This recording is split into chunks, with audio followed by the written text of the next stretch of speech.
So the GAPS diet, GAPS stands for Gut and Psychology Syndrome. So it was a protocol developed for kids with ADHD, autism, mental health issues. You actually need those foods to heal the histamine issues. If you don't start with fermented foods, you will probably never heal your histamine issues. There's beautiful studies on the difference between kids' brain function at school when they have 1 or 2 eggs for breakfast compared to cereal and toast. The difference is astounding. If you have ever wanted to know how to heal through food, this episode is for you, because today we're talking with Jo Whitten, who is a well-known chef and the founder of Quirky Cooking, something you may have come across before. But she shares how traditional, nourishing foods actually transformed her family's health. From her son's severe OCD and anxiety to her own health challenges, she talks about how removing inflammatory foods and adding gut healing staples like butter, ghee, and fermented foods made all the difference. We're going to dive into how simple yet powerful changes helped her family thrive and why traditional foods are at the core of true healing. So get ready for a very inspiring but practical conversation about using food as medicine. It's time for confession. Jo, thank you so much for coming on the show. Now, you are known for your Quirky Cooking Cookbook, amongst many other things that I'm sure we're going to be discussing, but you're also here today to discuss various health topics. You also have a health confession. So, Jo, I want to start straight out with, what is your health confession? Well, I was a healthy food blogger with a cookbook, my first cookbook coming out. And right when it came out, my son's health really crashed big time. Just before the cookbook came out, he was going downhill. I don't know if anyone's been in this situation before, but when you're talking about health and healthy eating and how it can make you feel so good, and then suddenly your son's health gets so bad that you, at 13 years old, you're spoon feeding him, it's kind of hard. Did his health issues kind of come out of nowhere, or did they gradually over time start to set in? It felt like they came out of nowhere. It was mental health issues. He was diagnosed with severe OCD and anxiety at 13. It felt like overnight. But then now that I know so much more about gut health, looking back, I can see the red flags. But back then, I did not realize that they were red flags. So interesting. You released this cookbook on healthy eating, and it's almost coincides with your own family's health issues. So your journey with Quirky Cooking began as obviously a personal quest to then end up healing your family's health issues. So how did you find the balance between the emotional toil of your son's struggles with OCD and anxiety, whilst also releasing this book and this new dietary approach for your family? I guess I had been working on the healthy eating for a long time, but my focus was not quite where it should have been. My focus was on removing the foods that caused us reactions, and that's what my first book was on. It was basically to help people with special diets like gluten-free, dairy-free, sugar-free, soy-free, all the frees, which is great if you are just trying to, slow down the symptoms, but it didn't heal us. And that's what really hit home when everything crashed, was we were just treading water. And once we realized that, then that completely changed the trajectory, my focus with health and also my business. What exactly then even inspired you or got you on the path of creating a cookbook and healthy eating and recipes? Like, was it something you grew up with? Was it something that you personally wanted help with? What put you on that trajectory first? Well, I always had health issues from the time I can remember. As a child, I was always like real histamine issues, constantly sneezing, constantly having sinus infections and colds. And as I got older, it was the hormone issues and the skin issues and exhaustion and itchy skin, legs so itchy that I'd scratch them till they bled. I was very underweight. The anxiety, all of these things were a problem for me from as long as I can remember. I was the kid at school, always in the sick bay, whereas my brothers and sisters didn't seem to have those issues. So I was the odd one out, the quirky one. And then as I started having kids, I was trying to work on my health, back from the time I was a teenager, but I wasn't getting great advice. Again, I was given advice that was dealing with symptoms, not dealing with root cause. So I was told, take this pill for your skin, take this pill for your hormones, take this pill to digest dairy, drink soy milk, put this cream on your skin. One doctor told me, eat lots of chops and ice cream to gain weight. I was told, Yeah, I was told sprinkle sausage in on all your food to gain weight. Vanilla flavored mashed potato and steak is not nice, just saying. I was given advice that really wasn't helpful. I remember doing everything my dietitian told me for a whole year and nothing changed. I was not any healthier. I did not gain any weight. My skin issues were dreadful. My period pain was so bad I'd be laying on the floor in the bathroom crying. And so I thought, well, it's just genetic. There's nothing I can do about it. I have to just cope with this. This is my lot in life. And so, you just cope. But then when I started having kids and they started having the same sorts of problems and the food allergies and intolerances and sore tummy and constipation and anxiety, and I was just like, enough is enough. If it's just me, I'll just put up with it. But if it's my kids, no, I want answers and I want to know what's going on. And then I really started researching as much as I could and digging into what was going on. I just really cleaned up our diet. I had been cooking a lot from scratch. That's how I was taught by my mum. A lot of whole foods, but there was still a lot of sugar and starches and probably, things in there that weren't great. Plus, I wasn't great with stress, which also affects your health.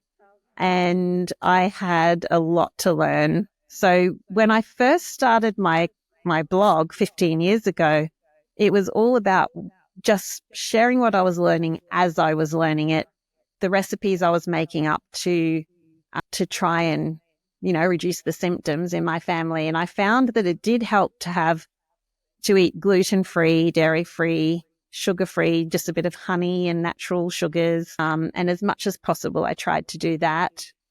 But even with all those whole foods and home cooking, there was still a lot in my diet that was affecting me and my kids. And yeah, the website really took off because I think there was a lot of people in the same boat, and there still is, even more so now, that just felt very overwhelmed and wanted to know, how can I reduce these symptoms in my kids and my family?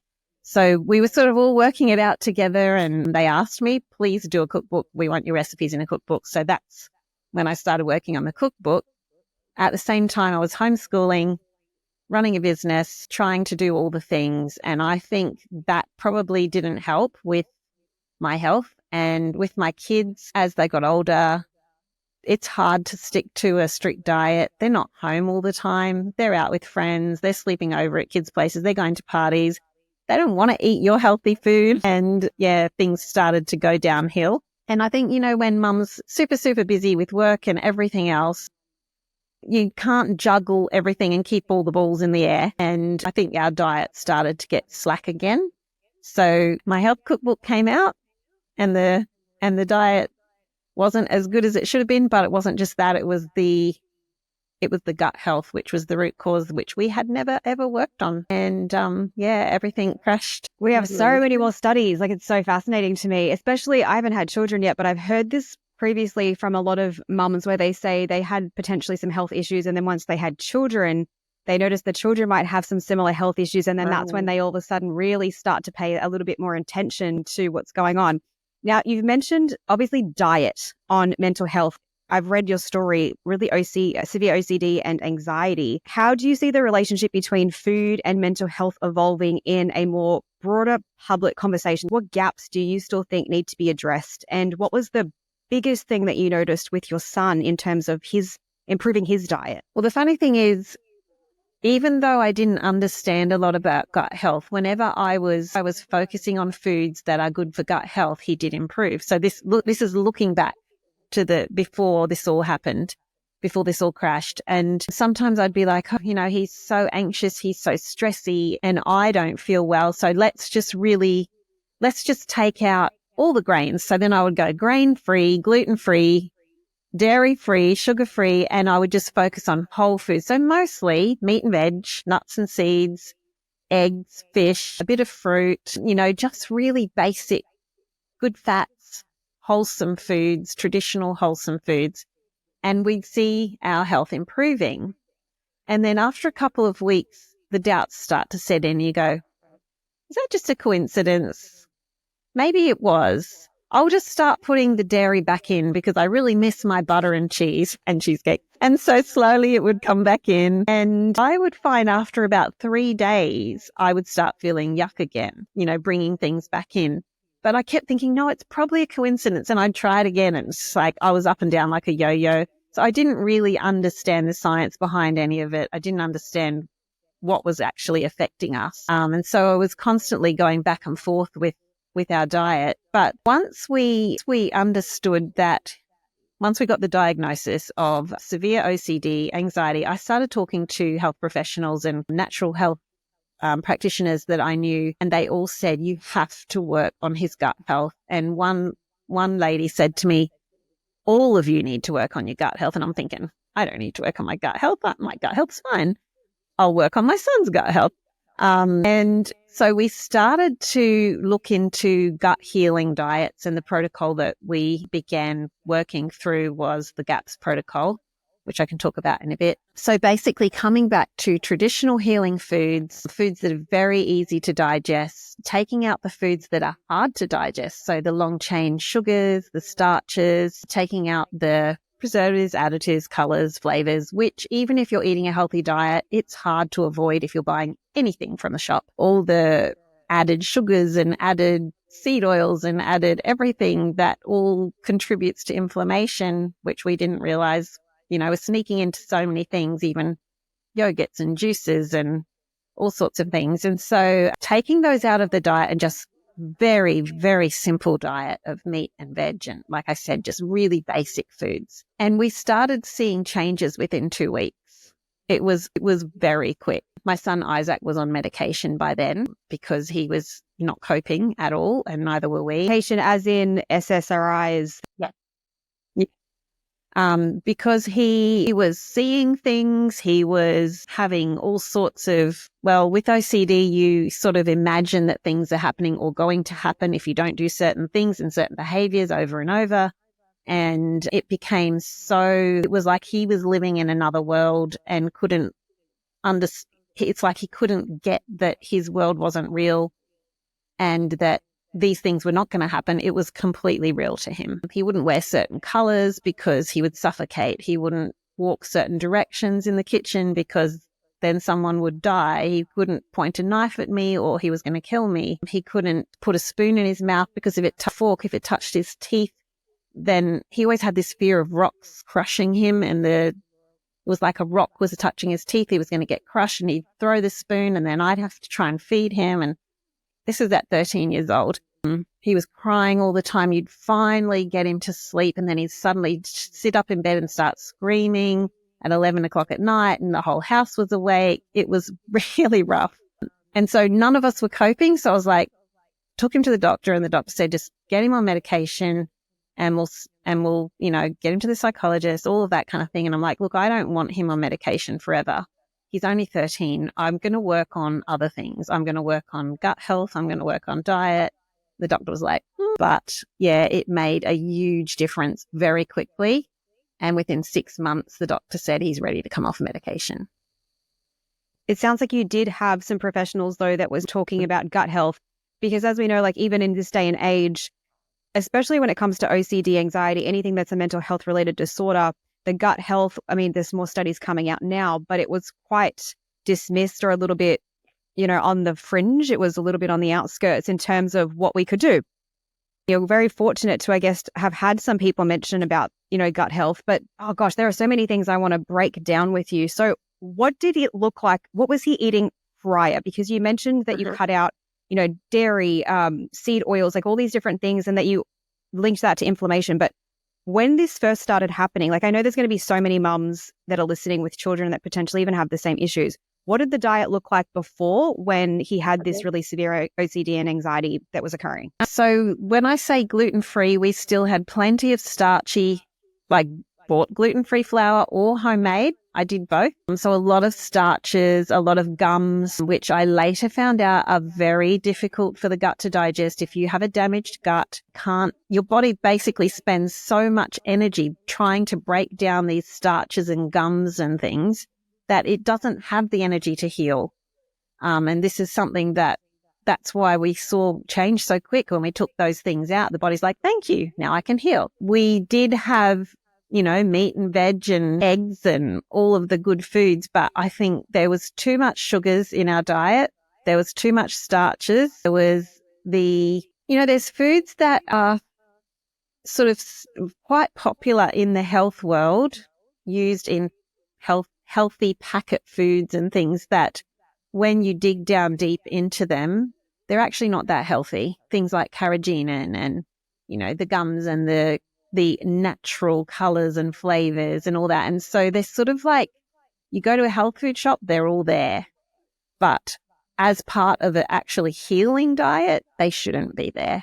So cutting out those things was huge. And what else did he have? He was probably still having things like some chips and things that were healthier, but still all the seed oils and refined, like the stuff. Some of them would have natural colors and flavors. Whenever he was at his, should I say, grandparents' house and friends' houses, it was whatever.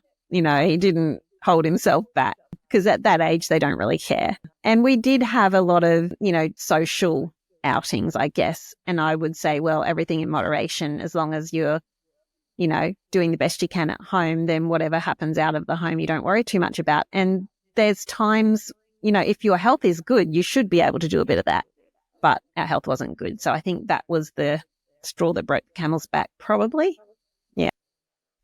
So we're going to go to the GAPS diet then, because I've noticed that that seemed to be a really pivotal role for your family, even for yourself. Like, I want to talk about even potentially you had all these histamine symptoms, things when you were younger as well. So for those who have no idea what it is, what is the GAPS diet and what kind of pivotal role did it play in your family? So the GAPS diet, GAPS stands for Gut and Psychology Syndrome. So it was a protocol developed for kids with ADHD, autism, mental health issues, all sorts of physiological and psychological symptoms. So it's sometimes called GAPS and Psychology, sometimes it's called GAPS and Physiology. There's 2 different books written by the neurologist who developed the protocol with those 2 different names, depending on what symptoms you're focusing on, working with.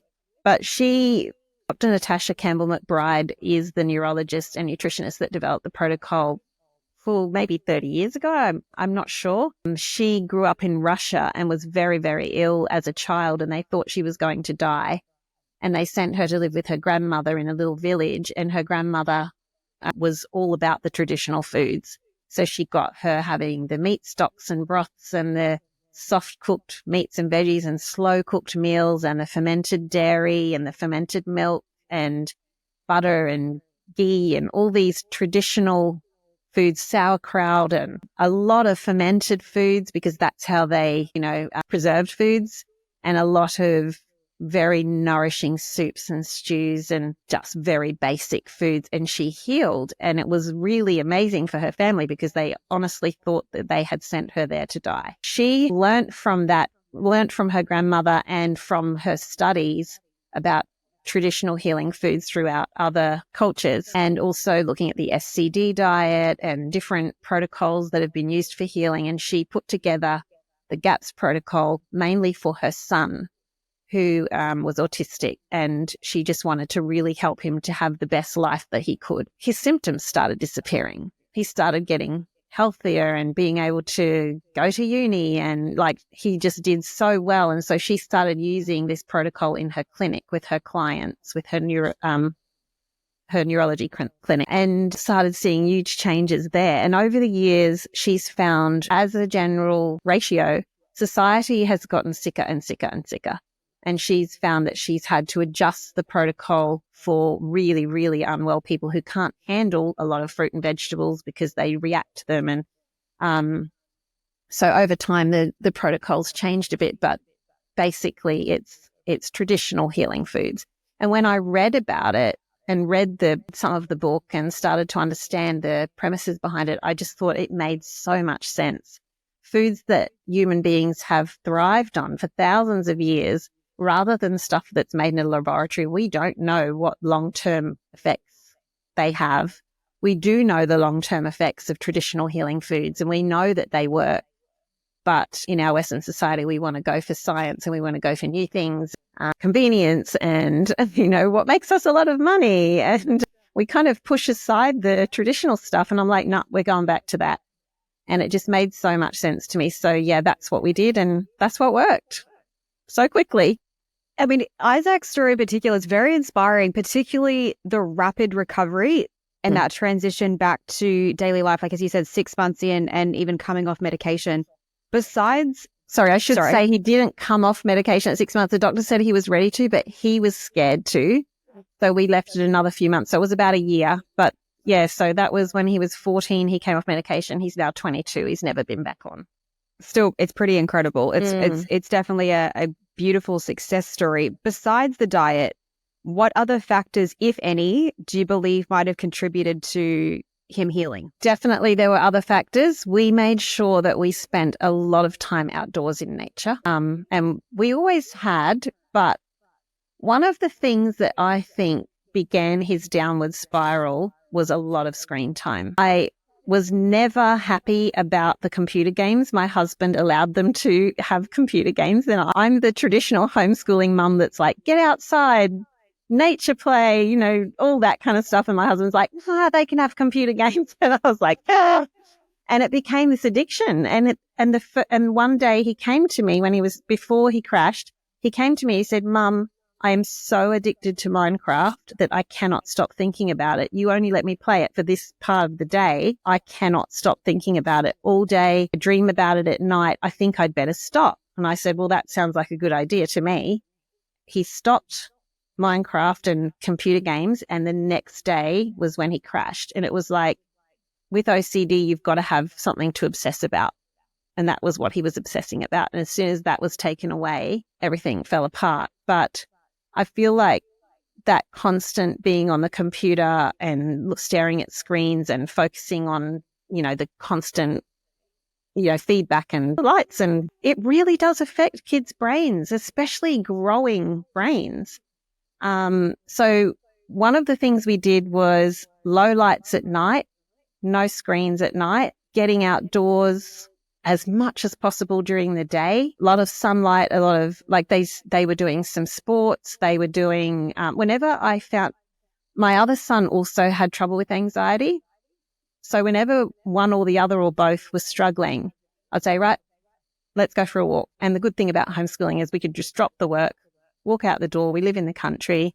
We'd just walk for 15 minutes. And I found within 5 or 10 minutes, the whole nervous system would settle. And we would just walk and we'd talk and they'd come back and they'd be fine. If things were getting stressful during the day with school, like maths wasn't going well or whatever, I'd say, right, everyone outside. We'd put a picnic blanket on the grass outside. We'd have some pillows and books and some snacks, and we'd spend some time outdoors. So heaps of outdoors time. Also, counseling, of course, that really helped. Plenty of time with family and friends and community, and the support that he had was amazing. And I know not everyone has this, but look for a community that is supportive.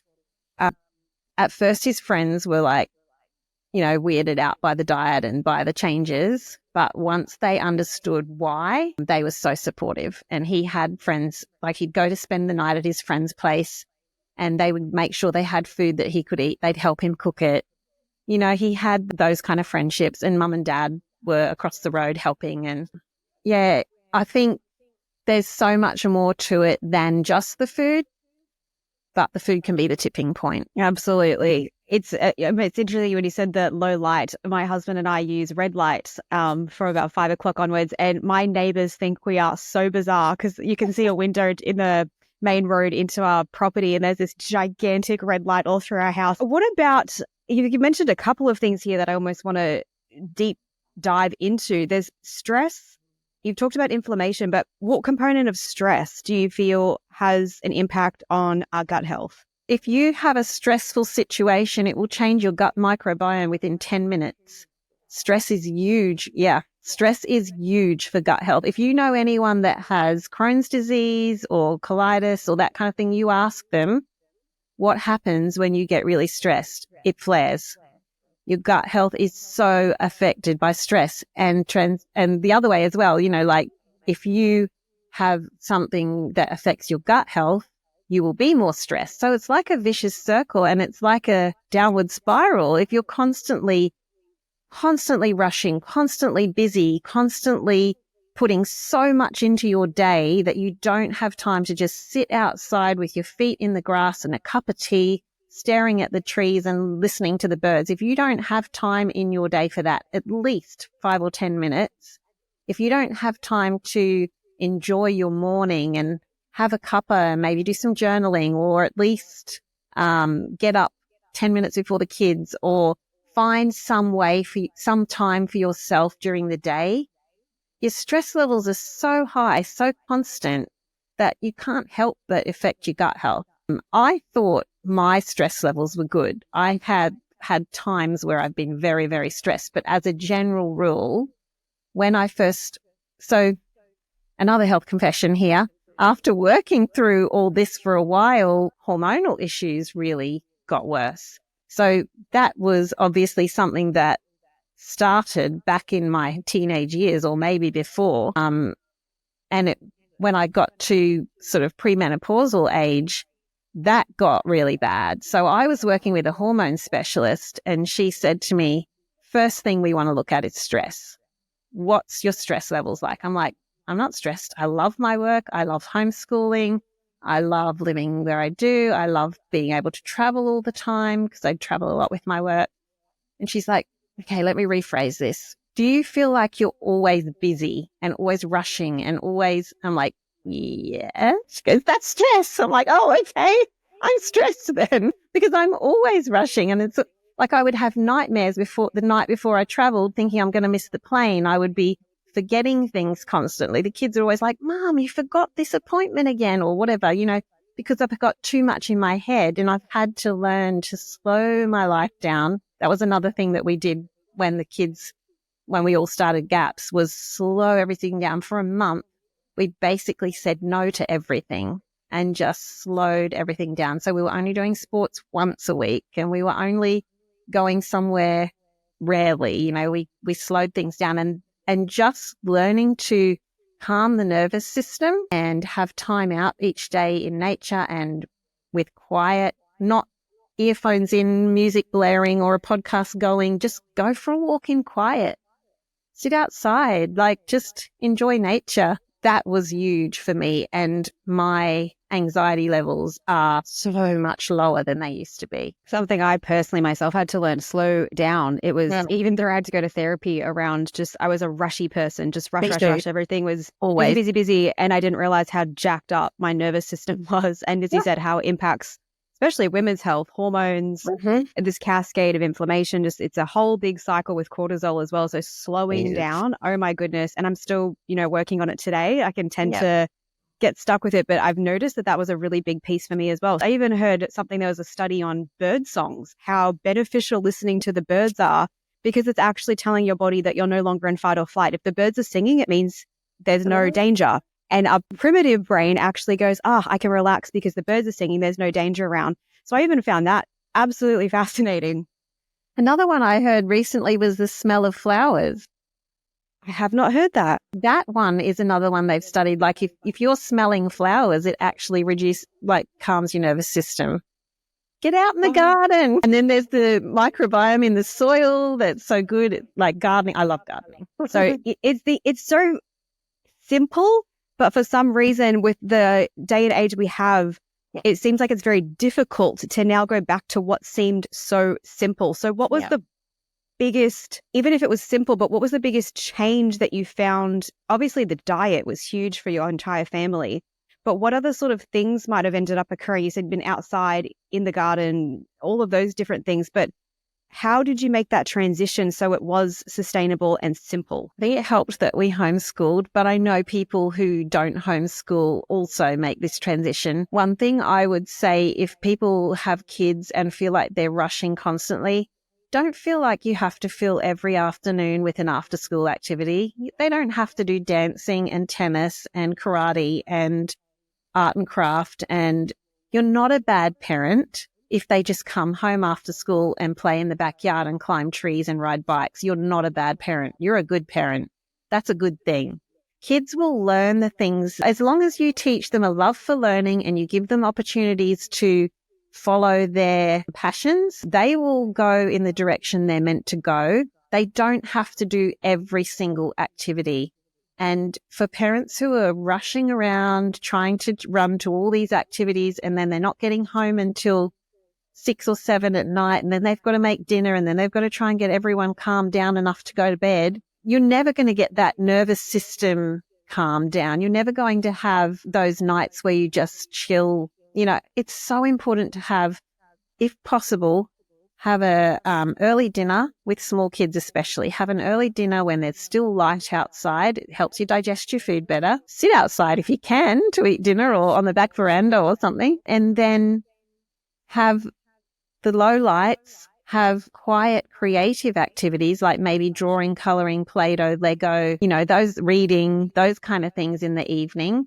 To, you know, if things are prepared the night before, and then you've got a good hour or two in the morning to actually have a nice calm morning, sit down and eat breakfast, chat about the day, go out in the garden, maybe take the dog for a walk or go to the park on the way to school or something to make the day much calmer when you start the day. It just sets the tone for the whole day. And I found just working on slowing down in the afternoons and getting things done earlier and getting kids to bed earlier so that the next day started well, that was huge. What have you done for yourself then? Because I know a lot of women might be listening, kids, no kids, but particularly if you have children, they'll say, from the sounds of it, you have set the tone. The way that you're operating is what's setting the tone for what's happening in the family. So what have you done for yourself personally that's allowed you to set the tone for slowing down? Get up before the kids and have quiet time on my own. I have to have my time in the morning. And if you've got little kids that are up at the crack of dawn and you can't do that, then at least find some time for yourself, maybe once they've gone to school or once you've got them fed and playing with some toys, or, you know, if it's all a bit hectic when they're young, find some time for yourself. When mine were little, I made sure after lunch everyone had a rest, including me. Everyone was in their rooms, on their beds. If they didn't want to sleep, they at least had to read books or play with a few toys. They weren't allowed off their bed, you know, and I would have an hour to myself every day after lunch. I would also have times where I would say to the kids, Mum needs some time. I'm going to go outside with my cup of tea and you're not to bother me unless it's an emergency. And they knew that that was mum time. And I would go and sit outside and just be. Teaching your kids that is good because they need to learn to do that for themselves. They need to understand that it's okay just to have some time out by yourself and it's good for you. Mum needs that. They need that. So, yeah, I think for me, I like to get up and either journal or read. I sit outside with my breakfast and my cuppa. If it's raining, I sit on the front veranda, so I'm still getting light, and I just have a quiet time before the chaos. Have you always been this way, or is this a progressive learning experience? Is this things that you've implemented over time to learn to be this way and adopt this type of lifestyle? I guess I've always had that kind of need for quiet time in the mornings. I remember when I had tiny babies and breastfeeding, I would always have a book next to my breastfeeding chair. Back then, phones weren't such a big thing because I'm, you know, over 50. So I would sit there with my book and never a phone, and I would read whenever I was feeding. From 5 a.m., I'd have a little lamp. And I'm a real reader, obviously. I love reading. And I found that if I put a good book there that was something that I really wanted to learn, like not just a novel, which I do like reading novels too, but that was a really good time for me to actually, so these days we might do podcasts, you know, those days it was books, but finding a book that I could learn from and reading that in small bites as I was feeding the baby, that became a habit. And so when the kids got a little bit older, I would get up at 5 so that I could have that time still before they got up. But to do that, you've got to get to bed early. So I'm often in bed by 9. Sometimes I go to bed even earlier, but 9:30. And that way I can get up at 5:30 really easily. It's not hard. I just wake up naturally at that time. What would it look like I know so many people are going to be thinking the same thing. So what would it look like if we were to be in your home and we opened your fridge and your pantry? Like, what does your kitchen look like? What is it stocked full of? Well, yeah, give us a fly on the wall view of what we'd be seeing. Okay, I'm thinking about what's in there right now. Towards the end of the week, it always gets a bit sparse and messy. On Mondays, my sister comes over and we cook together for the week. Yeah.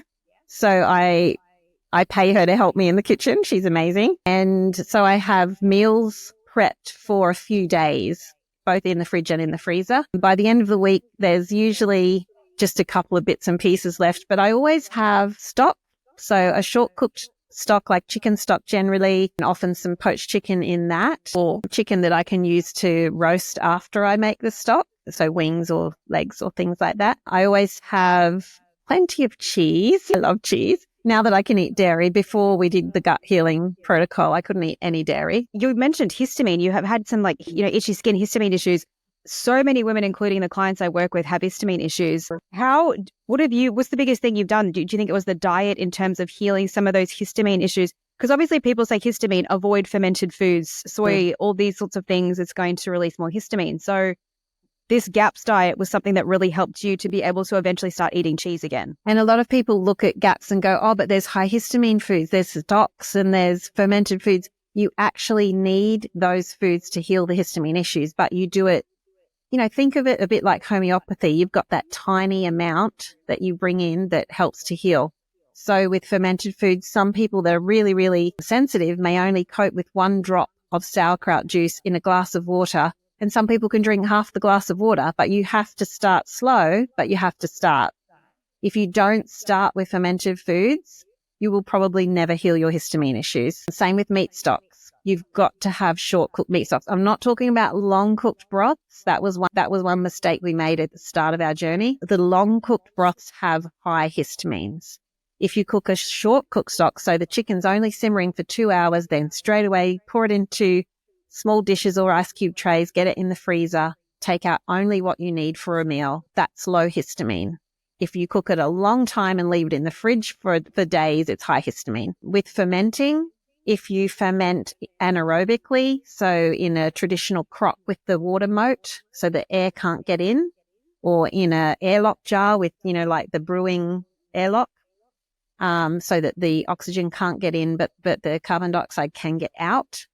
And you ferment for a long time. So if you do sauerkraut that's fermented for 12 weeks, for instance, that is low histamine. If you have a quick ferment and there's air that can get in, and using one of those cheap sort of airlock jars with a rubber lid and the air can still get in, or using a clip top jar and you're burping it every day, the air can still get in, that will be high histamine. So there are tricks. And so we teach all of this. I teach this in my programs and things, how to keep your ferments and stocks low histamine and how to start implementing them really gently and slowly so that you don't react. This will be brilliant. I get inundated daily with women asking what do I eat? I don't know how to control the histamine. I don't know how to, especially in regards to PMDD and PMS. So ladies, jump in her program, because it sounds like Jo knows exactly what she's doing in terms of cooking with the histamine. What else are we going to find in your fridge and pantry? Okay, so water kefir usually. So, and milk kefir, and often kefir cream. I love all those. I've got things like homemade fire cider, homemade shrub, which is a fermented drink with whatever fruit I have on hand, homemade barbecue sauce or tomato sauce, sometimes homemade nut butters. I sometimes keep them in the fridge just to make sure they don't go rancid. Plenty of butter. Always butter. Yeah, meals. So meat and veg kind of meals, like slow cooked lamb and vegetable kind of hot pots, or sometimes stir fries. Trying to think what other things I've got in there at the moment. I think there's a chicken provençal and there's steak. There's generally steak and bacon in my fridge, nitrate-free bacon, because if I want a quick and baked sweet potatoes, I often just bake a few whole sweet potatoes in their skin, pop them in the fridge, and then for a quick meal, I slice some slices off the sweet potato, fry them in a little bit of ghee and a steak or chops or whatever, fish or whatever, with a spoonful of sauerkraut, and that's a full meal. You've got all the things you need in that meal. Sometimes I'll add a handful of leafy greens or sprouts. So I generally have all those things in the fridge, and often pate, or else it's in the freezer, homemade pate, and the cheeses, eggs, lots of eggs. Sometimes there's like 5 boxes of eggs. Yogurt, yes, plain yogurt. What about fruits? Fresh fruits. What's your thoughts on the fruit fruits? and veg is down the bottom, so I wasn't thinking of that because my fruit and veg drawer is at the bottom of my fridge. All the celery, beetroot, the lettuce I've got in my garden, but sometimes I pick some and put it in the fridge. Herbs I have in the garden. Leeks, I nearly always have leek, although the other day they were $7 each and that was hard. I do have carrots and pumpkin and all those kind of things. Generally bananas and, whatever's in season, passion fruit, apples. If there's stone fruit, definitely there will be stone fruit. I don't eat heaps of fruit myself. My son eats a lot of bananas and makes a lot of smoothies. So he's always my other son is always trying to bulk up. You know how it is when you're young. All the smoothies and the weightlifting.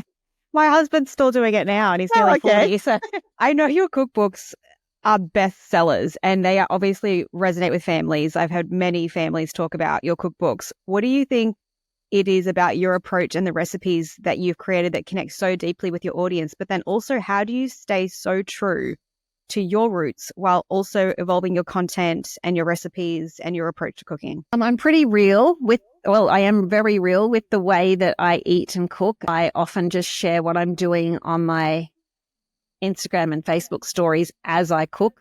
Like I'm just like, this is what I'm making. I found this in the fridge. I'm going to see what I can make with it. Oh, let's see what happens next. And I love using fresh produce and getting ideas for what to make from that. So whether it's from my garden or from the markets or whatever, if I've got a lot of something, I'm like, oh, what can I make? And then I get very creative. My cookbooks are very wholesome, obviously, whole food type meals, and simple. They're mostly simple. And I think that's what people love because it's funny when I first wrote the proposal for my first cookbook and went to publishers, the feedback I got was people don't want those kind of recipes. They want gourmet. They want fancy recipe. This was, 14 years ago. No, it was about 12 years ago. They want gourmet recipes. I'm like, no, they don't. I said, my people want recipes that are so simple they can pick up the cookbook after work and go, I have all those ingredients. I can make that. They don't have to go to 5 shops to find weird ingredients and then cook something that takes 2 hours. They want something that takes them 5 or 10 minutes of prep, maybe 15, and they want to be able to get it on the table quickly or slow cook it all day while they're at work and then get it on the table quickly. I was told that wasn't what people wanted. My last 2 cookbooks are self-published. My first one was published by Thermomix. And they all just sold like crazy. And I've had so many people say to me, I use your cookbook more than any other cookbook I've ever used. And some people have said, I only use your cookbook because it's just real food. It's simple. It's doable. There's so many variations under each recipe for all the dietary needs. And so if you've got a family that's got one kid's gluten-free, one kid's allergic to nuts, one kid's, you've got those kind of families where people are like, I'm going out of my mind trying to make a meal that suits everyone. And so I end up making 3 meals. I'm like, no, just learn how to adjust favorite meals to suit everyone. And so that's what I try and help people do. What would be the advice that you're giving to them to improve their health? Because everyone is at a different phase and can be very overwhelmed also when they're trying to change their approach to food. The first thing I would say is add in before taking out. Don't feel like you've got to go through your whole pantry, fridge, freezer and chuck out all the bad things. Just start with adding in nourishing foods. So my first food that I tell everybody to add in is short cooked meat stock. Start making chicken soup, meat on the bone, real ingredients, no bought stock powders or pastes, just real food, good salt, good quality like sea salt, good quality pepper, good quality veggies, good quality chicken if you can, do the best you can. Don't stress about having the perfect chicken or the perfect ingredients. Just start where you are with what you can get easily, even if it's just Woolies or whatever. Just get what you can get and just start cooking from scratch. Simple foods, meat and veg, but start adding in those healing foods little by little. So start putting stock into meals instead of buying the stock paste, or powders or cubes or whatever. Start putting some good fats into your meals. So instead of using canola oil or vegetable oils, start using ghee or olive oil, extra virgin olive oil or butter or a mixture of those. Start having more eggs. There's beautiful studies on the difference between kids' brain function at school when they have 1 or 2 eggs for breakfast compared to cereal and toast. Like, the difference is astounding. Start getting eggs into your breakfast. Start having some protein at every meal. That's really important. I'm guessing you are not a fan of veganism. No, sorry. That was a game changer for me. Even after doing all that work with Isaac and gut health, like I said, I still had hormone issues, and it was also causing cortisol spikes and different things that were going on. Getting more protein into every meal changed that so much. All my menopausal symptoms went away. From adding protein? Yeah, that was one of the changes. I mostly did go off all sugars for a while. For 6 months, 7 months, I went off all sugars. I just had basically meat and veg, protein at every meal, good fats, a little bit of nuts, but not much. When you're talking sugars, are you even talking about like eliminating honey?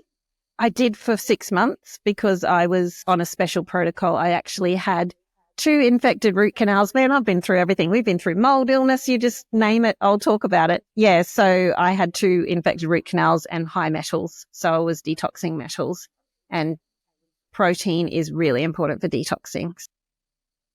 I have not heard this. So same here. I've had 4 different root canals. I've had mold and I've had high heavy metals. I haven't heard protein though. No one had ever mentioned to me at the time, this is a few years ago, about adding more protein and that potentially being part of a protocol. Well, it makes sense because your body needs the amino acids to make new cells, and it won't clean out the old damaged cells until it has the building blocks for new cells. So the more building blocks for cells that you give it, the more it will clean out the damaged ones, the rusty ones that are oxidized, the ones that are made from fats that are not good fats, and so they're inflammatory. They're causing inflammation. It will clean that out. And then the metals and all of that, it's all related. And so what did your protocol look like for the heavy metals? So I worked with a biological dentist, the only biological dentist in Australia who also is a nutritionist, Chinese medicine practitioner, and a lot of other things. And he has a nutrition part of his business as well. So I worked with them. And basically, they test all your body chemistry and it's individual. So it won't be the same for everyone. And you do a lot of blood tests, urine tests, all of that. But for me, my cholesterol had gone up because of the inflammation and the metals and the infection from the root canals. And my menopausal symptoms had gotten worse. So I was waking constantly through the night with hot flushes and all of that kind of stuff. Once I started on their protocol, I was doing like 30 to 50 grams of protein per meal, very small amounts of carbs and only whole food carbs like sweet potato, bit of potato. I wasn't having any rice because that has metals. I wasn't having any sugars. I asked them if I could have a little bit of honey and they're like, no, not at first because your blood sugars are spiking a little bit. We just need to settle everything down. And that won't be the same for everyone. Some people will be fine with sugars, but I was sort of, having a bit of insulin resistance. So no sugars, no fruits, no honey. At first I was having a bit of nuts and then they said, actually, no, let's take that out as well. I'm like, I was allowed to have a little bit of hard cheeses, butter, ghee. They were fine with me. They said, add butter to your food, plenty of eggs. Yes, it was pretty much meat and veg and eggs and butter, bit of cheese. And I didn't have caffeine for 6 months either. So that was fun. But it's really funny how quickly you become used to it and it doesn't feel hard anymore and you feel so good.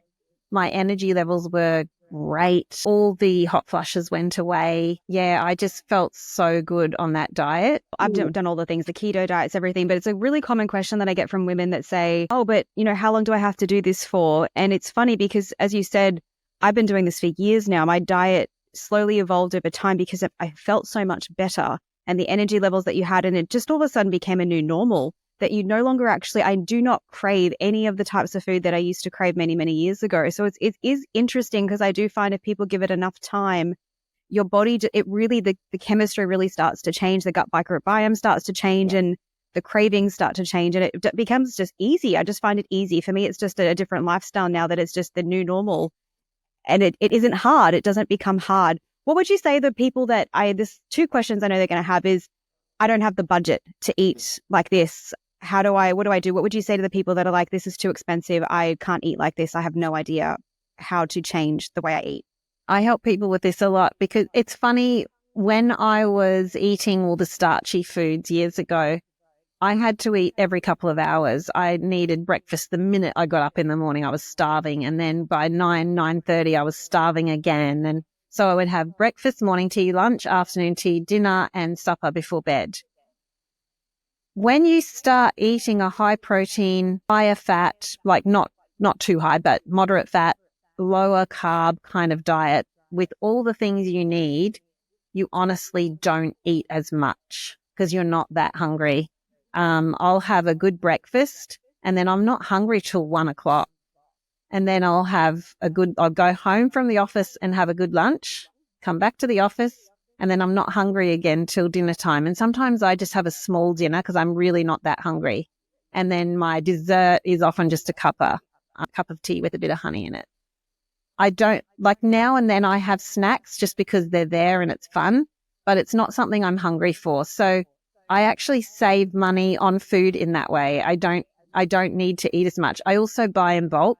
I buy meat in bulk, like I'll buy a quarter of a cow or half a cow or a whole lamb, half a pig I live in the country area, so it's kind of easy. I can get these things quite easily where I live. I buy seafood in bulk. I buy honey in bulk. I have a 25-litre bucket of honey in my laundry and I just keep decanting that.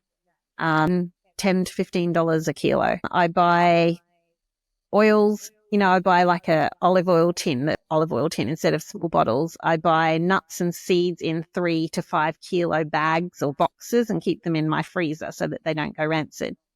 That's something I started 20-something years ago when we were on one income and it was a small income. I would save a little bit each week until I got enough to do a bulk order with our co-op. And then every 3 months I would do a bulk order, but I would save a bit each week to do that. So it is a big outlay when you're doing bulk orders, but you just have to put aside some each week for that, and then it's doable.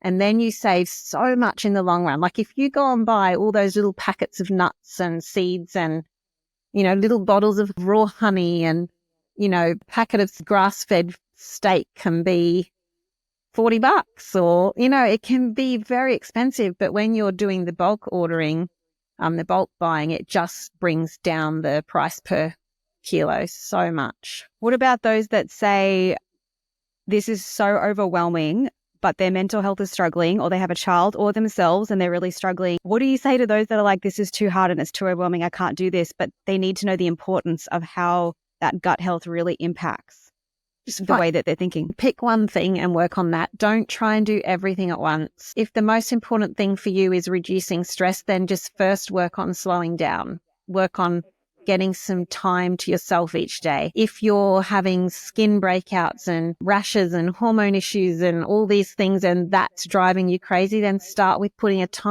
making one batch of chicken stock a week with chicken wings, because that's not too expensive. Freeze it in ice cube trays. Have a little bit each day, just a tiny bit, and start building that up.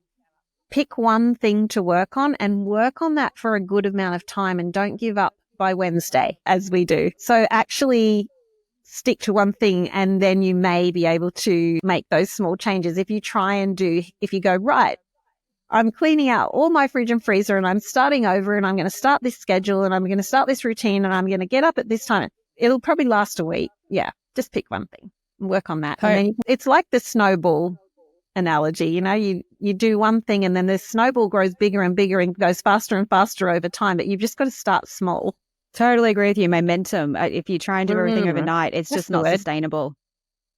What are the biggest common questions that you get from your own audience? You've probably asked a lot of them. The price of eating well. The time thing is another one that I get asked a lot. How do I find the time? And, I talk about bulk cooking a lot. We do a cook up day on a Monday, but For you, it might be a Saturday or it might be a Sunday, or you go, I don't have time for a bulk cook up. That's okay. Just whenever you try and plan meals into your week that are freezable, and double them whenever you can. So if you've got time to cut double the amount of veggies, which often doesn't take that much longer, like 2 more minutes maybe, it might be a little bit more. Chop up extra veggies, chop up extra meat, and make one of your meals each week, double it, and then freeze some. And then start doing 2 meals a week that you're doubling and freezing, and 3 meals, and just build that up so that you're slowly bulk cooking. If you've got a friend who's interested in the same things as you, try and have a day every week or even every month where you plan out maybe 6 meals that you're going to make. Your friend buys half the ingredients, you buy the other half. You come together and cook together and do double batches of everything and divide it into containers and take it all home, and you've had a fun day and you've got a heap of meals done and you feel so good. I did this with my daughter recently. My eldest daughter's moved out, and she wasn't keeping up with meals for work. And I said, come over and we'll do a cook up. I think we only did 2 or 3 meals that we bulk cooked, like chili and I can't remember, a couple of things. She was like, Mum, my stress levels are so much lower this week. I just feel so good. Just having those extra meals in the freezer has made a huge difference. And once you take some stress away in one area, it's like life is doable. So yeah, I would really recommend working on time savers in the kitchen, like bulk prep if you can. And if you've got kids and partner that are old enough to help, get everyone involved. Looking back on your entire journey with Quirky Cooking, where it seems like it all started, are there any final thoughts or topics that we haven't covered today that you think would be really beneficial to share? Just remember that relationships are the most important thing. I think we can get so caught up in our plans and our jobs and all the things that we want to do, and we can lose sight of the importance of relationships. And I think as I get older, I really look back and think, we all know that relationships are most important. Like if your family is really stressing out at meal times, for instance, just say you've got kids that have, fussy eating tendencies, and you're like, no, we're going to eat healthy, and you're going to push it until they're crying and screaming at the table, and meal times are something that you dread and it's not something where you're coming together and enjoying it, then something needs to change. And it may mean that you can't reach all your goals for healthy eating straight away. You've got to work on relationships first. It may mean that you've got to ease things in a bit more gently, but it's not worth having horrible mealtime and stress and anger and screaming at mealtimes to try and eat healthy. If you're stressing yourself out to be healthy, then you're not going to be healthy, because again, coming back to the stress and the gut health, it's going to make things worse. So just implement small changes, do it in a way that for little kids, do it in a way that's fun. Have picnics outside with the smoothie and add some good things into the smoothie, or have a little thermos that they can each take and go on a picnic and have a healthy meal in that. And you'll be surprised at what they'll eat when they're out on a picnic. They're running around and they're hungry. Find ways to make it fun. Build a tent fort or cubby house and all eat lunch under there and have a picky plate with some vegetables. And, there's ways to do things without being heavy-handed and angry as a parent. And if you don't have kids, this also is important with partners. My husband was not on board when we started all this, and I had to pull myself back from lecturing and I just said, look, this is what I'm going to do with the kids, because I feel like this is what we need to do. If you don't want to eat that, I said to the whole family, if you don't want to eat that way, you're going to have to buy your own food and cook it yourself.